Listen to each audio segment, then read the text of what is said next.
हमारा episode start होते ही सबसे पहले हम देखते हैं शाओयेन जो कि काफी देर के बाद होश में आया होता है। होश में आते ही सबसे पहले शाओयेन कहता है, क्या मैं अभी तक जिंदा हूँ? आखिरकार ये कैसे हो सकता है? और इसी के साथ जैसे ही शाओयेन की सिचुएशन थोड़ी सी स्टेबल होती है और शाओयेन अपनी साइड के सारे व्यूज को अच्छे से देखता है तो यहाँ पर स्वेल्विंग पाइथन और क्वीन मेड्यूसा दोनों की साउल बॉडी से एक दूसरे को अभी तक प्रोटेक्ट कर रही होती है और क्वीन मेड्यूसा की बॉडी भी यहाँ से गायब नहीं हुई होती, जिसका मतलब ये है कि क्वीन मेड्यूसा भी अभी तक जिंदा है। जिसके साथ ही शाओयेन जैसे ही अपनी बॉडी की तरफ देखता है तो उसी के साथ ही शाओयेन को अपनी बॉडी में काफी ज्यादा न्यू चेंजेस देखने को मिलते हैं, जिन्हें देखते ही शाओयेन कहता है, आखिरकार मेरी मेरिडियंस, मेरी स्ट्रेंथ और मेरी पावर मुझे इतनी ज्यादा चेंज क्यों लग रही है? ये सब कैसे हो सकता है? मेरी बॉडी में मौजूद डाउशी कहाँ पर है? क्या मेरी सारी डाउशी ही डिसअपियर हो चुकी हुई थी? मगर उसी के साथ ही शाओयेन जैसे ही अपने इनर वर्ल्ड को दोबारा से अच्छे से स्कैन करता है तो शाओयेन की डाउशी पावर तो उसकी बॉडी में मौजूद होती है,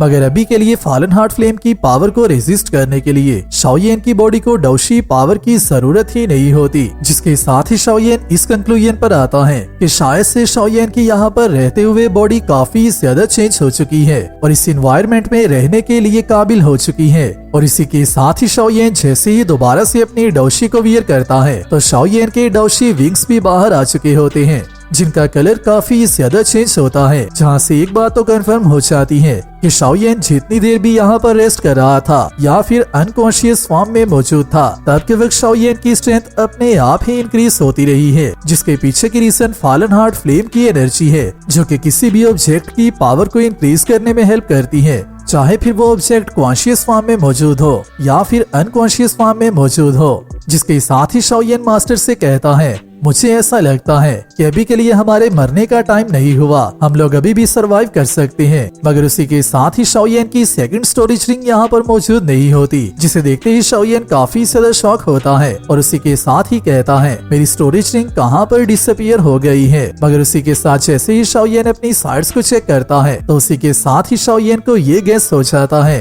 कि शाओयेन ने जितनी भी पिल्स और हर्ब्स को स्टोर कर रखा हुआ था उन सब की वजह से ही शाओयेन सरवाइव कर पाया है, जो कि शाओयेन का अपना गेस होता है। जिसके साथ ही शाओयेन जैसे ही रिलैक्स हो जाता है तो उसी के साथ ही क्वीन मेड्यूसा को देखते ही कहता है कि शायद से स्वेल्विंग पाइथन और क्वीन मेड्यूसा दोनों की साउल बॉडीज के मर्ज होने के दरमियान क्वीन मेड्यूसा के पास अभी भी अपर हैंड मौजूद है। मगर बात चाहे जो भी हो, इनकी साउल्स चाहे दो भी क्यों ना हो, मगर इनकी बॉडी तो हमेशा से ही एक है। हेवन स्वेल्विंग पाइथन भी सिर्फ क्वीन मेड्यूसा की वजह से ही पैदा हो पाया था और क्वीन मेड्यूसा भी अभी तक सिर्फ हेवनली स्वेल्विंग पाइथन की वजह से ही जिंदा है। जिसके साथ ही शाओयेन दोबारा से कहता है, हालांकि इस वुमेन की नेचर काफी ज्यादा अनप्रिडिक्टेबल है, मगर फिर भी ये काफी मर्तबा मेरी हेल्प कर देती है, जिसकी वजह से मैं तो इसी बात की उम्मीद करता हूँ कि ये दोनों अपने इस सारे प्रोसेस को अच्छे से कंप्लीट कर लें और ये लोग किसी भी किस्म के डिजास्टर से बच पाए। मगर उसी के साथ ही फॉलन हार्ट फ्लेम जो कि जैसे ही शाओयेन की एनर्जी को फील करती है तो अपने कॉन्शियसनेस का थोड़ा सा हिस्सा दोबारा से शाओयेन पर अटैक करने के लिए भेज देती है। जिसके साथ ही शाओयेन जैसे ही अपनी फायर हार्ट को चेक करता है तो उसी के साथ ही कहता है, ये हार्ट फ्लेम मुझे काफी ज्यादा वार्म कर रही है और उसी के साथ ही साथ मुझे अभी के लिए वो सारी पेन फील ही नहीं हो रही जो कि बेहोश होने से पहले मुझे फील हो रही थी।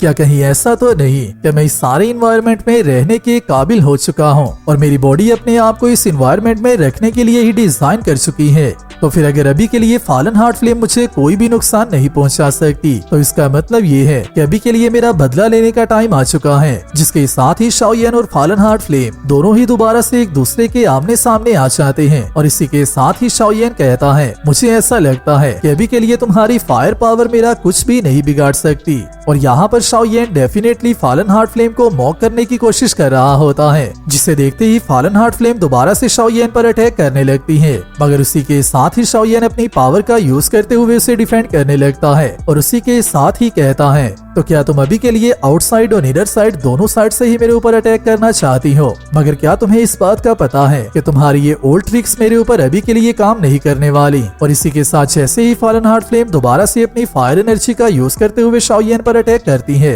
तो शाओयेन बहुत ही आसानी से उसके फायर बॉल्स को क्रश कर देता है और उसी के साथ ही अपनी बॉडी में इस सारी एनर्जी को फील करते हुए कहता है, आखिरकार मेरी बॉडी से निकल रही ये लाइट क्या है? इवन के फॉलन हार्ट फ्लेम भी इस लाइट से काफी ज्यादा डर रही है। हालांकि मुझे इस बात के बारे में नहीं पता कि जब के वक्त मैं अनकॉन्शियस था तब के वक्त मेरे साथ क्या क्या हुआ है, मगर अभी के लिए मुझे इस बात की समझ आ चुकी है कि फॉलन हार्ट फ्लेम के साथ फाइट करने के लिए यही मेरा मेन कार्ड होने वाला है और इसी का यूज करते हुए मैं फॉलन हार्ट फ्लेम को अभी के लिए सप्रेस करूंगा, जिसके साथ ही फॉलन हार्ट फ्लेम दोबारा से काफी ज्यादा एनर्जी का यूज करते हुए शाओयेन पर फायर से अटैक कर देती है, जिससे कि आल्सो शाओयेन अपनी बॉडी में मौजूद एनर्जी का यूज करते हुए शील्ड करने लगता है। मगर उसी के साथ ही यहाँ पर एक और छोटा सा स्नेक अपीयर हो जाता है जो कि आल्सो फॉलन हार्ट फ्लेम की मेन बॉडी भी हो सकती है, जिसे देखते ही शाओयेन कहता है क्या ये फॉलन हार्ट फ्लेम की एनर्जी का ओरिजिनल सोर्स है। शायद अभी के बाद मेरी सारी सिचुएशन ही बदलने वाली है और मेरे हालात काफी ज्यादा ठीक होने वाले हैं और अभी के बाद मेरा अपना टर्न लेने का टाइम आ चुका है, जिसके साथ ही शाओयेन बहुत ही आसानी से फॉलन हार्ट फ्लेम की सारी एनर्जी को पुश बैक कर देता है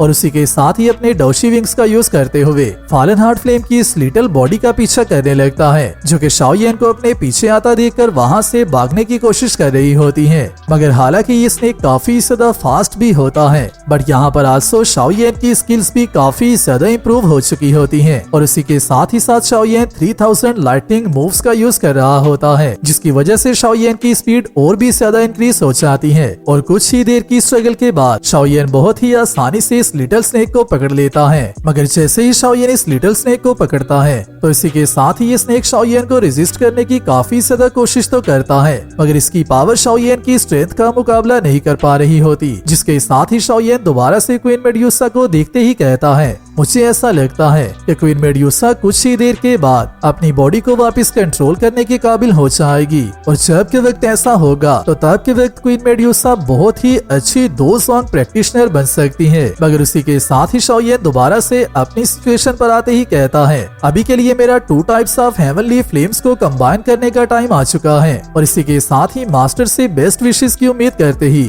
शाओयेन फॉलन हार्ट फ्लेम को अपनी लोटस हार्ट फ्लेम में कैप्चर कर लेता है और उसके ओरिजिनल सोर्स को अपनी बॉडी में एंटर कर देता है और उसी के साथ ही कहता है मुझे इस बात की पूरी उम्मीद है कि मेरी ये कोशिश हर हाल में कामयाब होने वाली है और मैं फॉलन हार्ट फ्लेम को रिफाइन करने में कामयाब हो जाऊंगा। जिसके साथ जैसे ही फॉलन हार्ट फ्लेम शाओयेन की बॉडी में एंटर करती है और उसकी मेरिडियंस के थ्रू उसके इनर वर्ल्ड में पहुंचती है तो इसी के साथ ही हम देखते हैं शाओयेन की बॉडी में फॉलन हार्ट फ्लेम के रिफाइन होने का प्रोसेस स्टार्ट हो जाता है, जिसके साथ ही हमारा व्यू चेंज होता है और हम लोग आते हैं चियामा एम्पायर के व्यू पर, जहाँ पर याफे काफी ज्यादा परेशान बैठी होती है। जिसके साथ ही हाई बदोंग यहाँ पर आते ही याफे से कहता है क्या तुम अभी भी शाओयेन के बारे में सोच रही हो, जिसे देखते ही याफे उसके सामने उठकर खड़ी हो जाती है और उसी के साथ ही हाई बदोंग से कहती है मेरे साथ साथ आप भी शाओयेन के लिए काफी ज्यादा परेशान हो। जिसके साथ ही हाई बदोंग दोबारा से कहता है शाओयेन को चियामा एम्पायर को लीव किए हुए 3 साल तक का टाइम हो चुका है और हमें इस बात का भी नहीं पता कि अभी के लिए शाओयेन कैसा है या फिर क्या कर रहा है। जिसके साथ ही याफे कहती है मुझे इस बात की तो पूरी उम्मीद है कि शाओयेन जहाँ भी है ठीक होगा, मगर शाओयेन को अच्छे से जज करना भी काफी ज्यादा मुश्किल काम है क्योंकि कब के वक्त उसके माइंड में क्या चल रहा है किसी को भी इसके बारे में नहीं पता होता। मगर आपको भी उसके लिए ज्यादा परेशान होने की जरूरत नहीं है। जिसके साथ ही हाई बदोंग टॉपिक चेंज करते ही याफे से कहता है अगर शाओदिंग या फिर शाओ फैमिली का कोई भी और मेंबर माइटियर फैमिली से कोई भी डिमांड करता है तो तुम्हें उस डिमांड को हर हाल में पूरा करना होगा। जिसके साथ ही याफे उससे कहती है आपको परेशान होने की जरूरत नहीं है। मगर उसी के साथ ही काफी ज्यादा क्यूरियस होकर दोबारा से याफे हाई बदोंग से कहती है हमें इन्वेस्टिगेशन करने के बाद इस बात का पता चला है कि युनलैन क्लैन को किसी ऐसी चीज की जरूरत है जो कि शाओ फैमिली के पास मौजूद है, जिसे कि वो शाओ फैमिली में ढूंढने की कोशिश कर रहे हैं। जो सुनते ही हाई बदोंग कहता है कि शाओ फैमिली के पास कुछ ऐसा मौजूद है जो कि युनलैन क्लैन उनसे लेना चाहता है। जब का युनशैन वापस क्लैन में आया है और उसने यूनियन से उसकी पोजीशन को वापस लेकर खुद मास्टर की पोजीशन को हासिल किया है, तब से लेकर अभी तक युनलैन क्लैन काफी ज्यादा स्ट्रेंज होता जा रहा है और उनके किसी भी मूव के बारे में किसी को समझ भी नहीं आ रही। मगर अभी के लिए हम लोगों को सिर्फ वेट करना होगा क्योंकि मैं ये देखना चाहता हूँ कि आखिरकार युनलैन क्लैन इस सब के लिए कितना ज्यादा आगे जा सकता है। और उसी के साथ ही साथ मुझे शाओयेन की पावर पर काफी ज्यादा उम्मीद है और मुझे इस बात की भी पूरी उम्मीद है कि जैसे ही शाओयेन वापस अपने कदम जियामा एम्पायर में रखेगा तो उसके बाद युनलैन क्लैन के लिए डिजास्टर स्टार्ट हो जाएगा, और ये एक ऐसा डिजास्टर होगा जो कि पूरे युनलैन क्लैन को ही डिस्ट्रॉय कर देगा, और इसे रोकना युनशेन के लिए भी नामुमकिन काम होगा। इसे तुम मेरा गेस भी कह सकती हो, मगर मुझे ऐसा लगता है कि वो दिन बहुत ही ज्यादा करीब आने वाला है जब के वक्त शाओयेन वापस आ जाएगा। जिसके साथ ही हम वापस आते हैं शाओयेन के व्यू पर, जो कि ऑलरेडी फॉलन हार्ट फ्लेम को रिफाइन करने के प्रोसेस में एंटर हो चुका होता है, और उसी के साथ ही जैसे जैसे ये प्रोसेस आगे बढ़ता जा रहा होता है तो उसी के साथ ही शाओयेन कहता है मुझे इन दोनों फ्लेम्स को एक साथ कंट्रोल करना होगा, और इन दोनों फ्लेम्स को भी इसके लिए एक दूसरे के साथ कोऑपरेट करना होगा, और यही सबसे ज्यादा डेंजरस और बर्निंग स्पेल का सबसे ज्यादा मोस्ट इम्पोर्टेंट स्टेप है, क्योंकि अगर मैं इस स्टेप को पार नहीं करता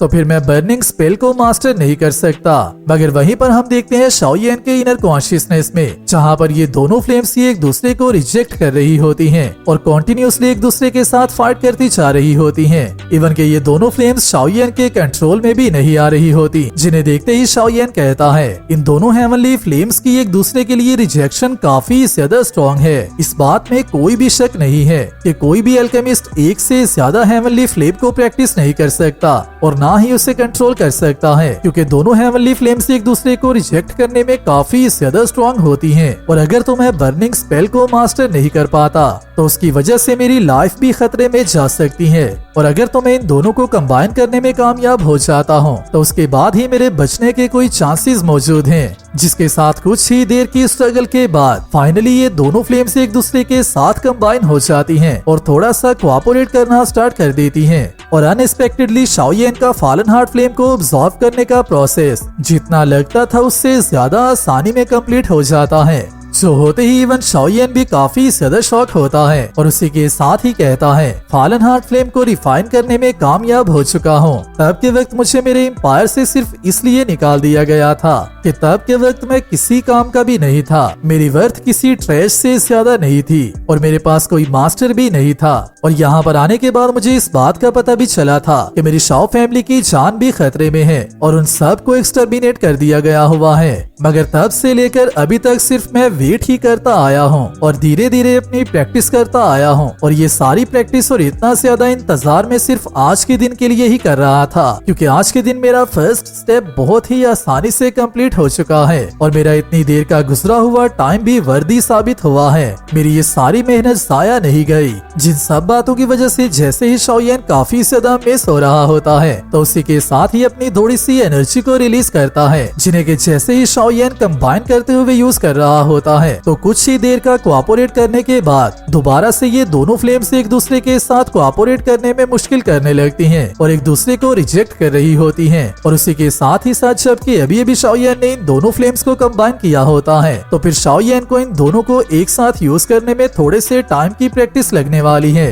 मगर जैसे ही शाओयेन की बॉडी थोड़ी सी अनरिलैक्स होती है तो उसी के साथ ही शाओयेन दोबारा से कहता है क्या ये इन दोनों फ्लेम्स को एक साथ फ्यूज करने का साइड इफेक्ट है, क्योंकि तब के वक्त मुझे मास्टर ने भी ये बताया था कि दो हेवनली फ्लेम्स को एक साथ फ्यूज करना काफी ज्यादा मुश्किल काम होता है और ये इंसान की जान को काफी ज्यादा सीरियस कंडीशन में भी डाल सकता है। जिसके साथ ही हम देखते हैं शाओयेन की बॉडी से एक और कलर की गैस रिलीज होना स्टार्ट हो जाती है, जिसकी वजह से शाओयेन काफी ज्यादा परेशान हो जाता है। जिसके साथ ही हमारा पार्ट 1 यहीं पर कंप्लीट होता है। वीडियो अच्छी लगी है वीडियो को लाइक कर दो और नेक्स्ट आने वाली वीडियो के लिए चैनल को सब्सक्राइब लाजमी कर लेना। मैं मिलता हूँ आप सबसे नेक्स्ट वीडियो में, तब तक अपना और अपने प्यारों का ख्याल रखियो।